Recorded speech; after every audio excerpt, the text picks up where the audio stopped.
Clutch system is a device that regulate the engine power to the transmission.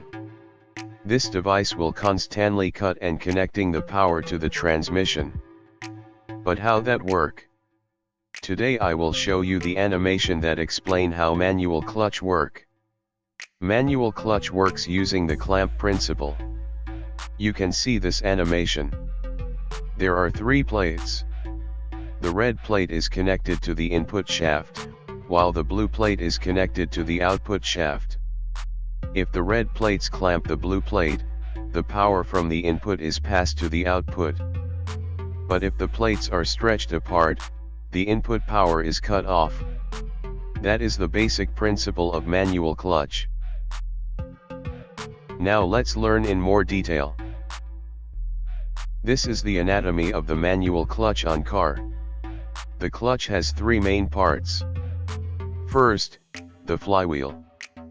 Flywheel is an input device that connected to the engine crankshaft.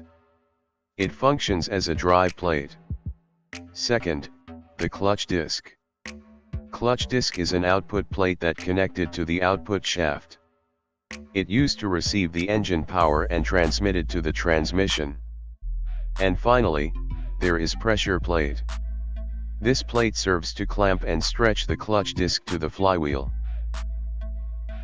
To keep the clutch disc strongly attached to the flywheel, we need a spring. However, the spring used in this clutch is shaped like this. This is a diaphragm spring, which is unique. If you press the center of spring, the outer side will move opposite the center. This movement is very important for the clutch. Then there's the clutch housing. Its use as a place to install pressure plate and springs. Clutch housing is bolted to the flywheel and the pressure plate is installed into the clutch housing. So, the pressure plate will rotate according to the flywheel rotation.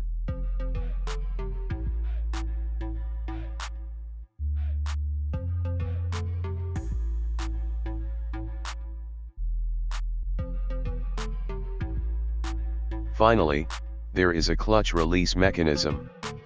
It consists of a release bearing, clutch lever, clutch cable, and clutch pedal. When we press the clutch pedal, the clutch lever moves forward to push the release bearing. It compresses the diaphragm spring. That pressure causes the diaphragm spring leverage the pressure plate, so the clutch disc and flywheel are distancing. It makes the clutch disc is not rotate, even the flywheel rotate tightly.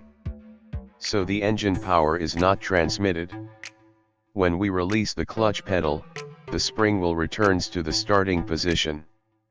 Thus, the pressure plate presses back the clutch disc. And the plates are connected back. It makes the flywheel rotate and engine power is transmitted to the transmission. Why didn't the slip occur? If you see deeper, the clutch disc has rough layer. This layer prevents slippage when the plates are rubbing together. That's how the manual clutch work. Subscribe to support us and stay tuned for the next video.